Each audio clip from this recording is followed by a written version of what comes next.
Maybe you've been told keep your ISO low to avoid noise, and so you religiously stick to using ISO 100. But, well, here's the twist. ISO doesn't matter as much as you probably think it does, at least not with today's cameras anyway. So I'm going to walk you through 7 reasons why high ISO isn't the villain that it's made out to be, and I'm going to show you how you can embrace higher ISO settings to capture brighter, cleaner images without stressing over noise. Are you ready? Well, let's dive right in. Okay, so let's clear up one of the biggest misconceptions right away. ISO does not make your camera sensor more sensitive to light. That's an old hangover from the film days, and in digital photography, it's simply not true. So what does ISO actually do then? Well, you can think of your camera sensor like being a bucket collecting rain or light. Now, no matter what you do with your ISO setting, the bucket size, well, the sensor's ability to capture light, remains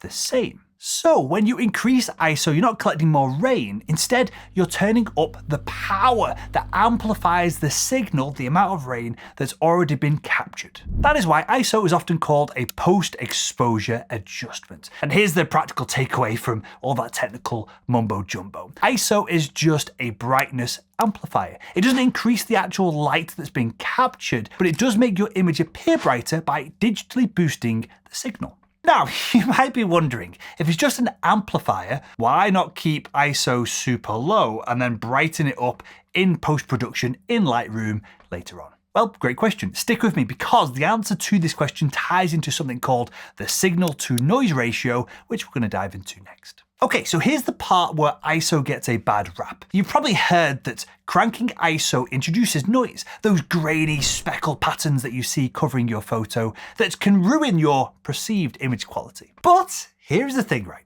ISO itself does not create noise. Are you surprised? Well, let's break it down. Think of it like this. Imagine recording someone whispering from the far end of a noisy room. When you amplify the recording to hear the whisper clearly, you also amplify all of that background noise that was happening at the same time. And that's exactly how ISO works. It doesn't create the noise, but it amplifies the unwanted noise that's already present when your camera sensor registers the light that was hitting it. In practice, what this means is that the noise in your photos is coming from the low light situation that you're trying to capture, not the high ISO amplification. If your scene doesn't have enough light to begin with, then your camera is going to struggle to separate the signal, which is the light, from the noise, which is all of the background interferences. And increasing ISO amplifies both, making the noise more visible.